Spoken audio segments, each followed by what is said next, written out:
Respected judges, esteemed opponents, fellow debaters, and proud Odias gathered here to honor a titan of our soil, Shri Nilamani Rautraya. I, Arya Akanksha Priyadarshini, stand before you today to firmly, unyieldingly support the motion politics must be guided by ideology and public service. As a leader who rose from the sands of Vasudevpur to the grand halls of the parliament, Shri Rautraya lived politics not as a cynical chess game of power, but as a sacred duty. My speech today echoes his fierce voice, forged in the fires of Odisha's struggles. Today we are here, told that politics is merely the art of the possible, a game of pragmatism, compromise, and survival. But I'm here to argue that politics without an anchor is nothing but an empty vessel drifting into tyranny. Let us unpack the core definitions of the motion. This topic demands a synthesis of two pillars, that is, ideology and public service. It is not an either-or proposition, it is an inseparable and. That is, both ideology and public service have to be followed for the peaceful and balanced, better future. Ideology is the why of politics. It is the coherent blueprint of principles, values, and vision, be it be socialism, liberalism, or Gandhian self-reliance. It provides the moral compass. Whereas public service is the how. It is the selfless execution of governance that prioritizes the collective welfare of the people over personal or political gain. Without ideology, public service lacks direction and devolves into short-term, unprincipled populism. Without public service, ideology hardens into cold, unyielding tyranny. Shri Rautraya masterfully embodied this synthesis. He was a socialist ideologue who built schools, roads, and ports not as a transaction for votes, but because of a deeply held ideological conviction. As he famously noted, Odisha's poor are my family. If you want to understand why this motion is essential, just look at the current scenario of the modern Odisha. Just take a look around yourself, where politics has devolved, not evolved, but devolved into a superficial war of political branding and name-changing schemes like rebranding the Biju Swasthya Kalyan Yojana into Gopabandhu Jana Arogya Yojana, renaming of MoBus into AmaBus, and changing the banners. And anything public transports and anything which was in green are now being turned into orange, treating governance as a rewritten script rather than a reformed life. When party optics replace ideological public service, the poorest are crushed by a systemic apathy that forces a tribal man to carry his sister's skeleton to bank for proof, as we must have heard of the news that went viral recently, and allows thousands of women and children to go missing under bleeding law and order apparatus.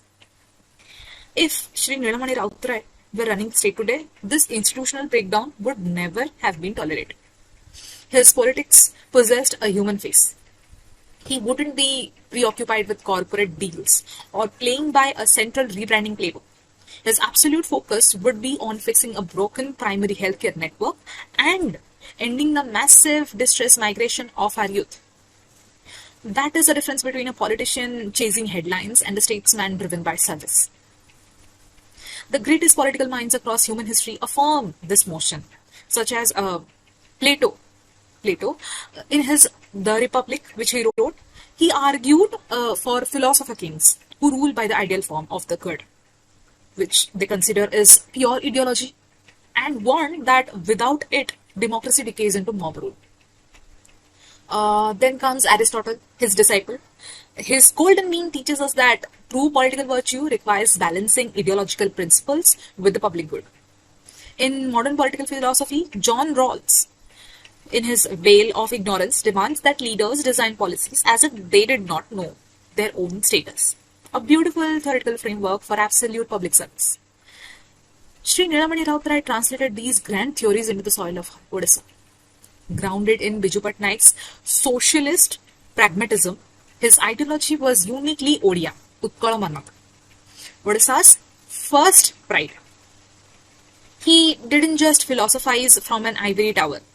As a former chief minister, when he was running the state, his ideological commitment to the proletariat manifested in the historic Odisha Land Reforms Act, breaking the back of exploitative zamindari systems and redistributing land to the actual tillers of the soil. That is ideology in action. That is what we call it, a man of action.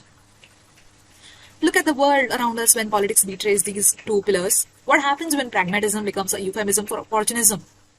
We see the rise of unprincipled populism, cash for vote schemes, and short-term freebies that bankrupt states' treasuries without creating sustainable infrastructure or lifting people out of structural poverty.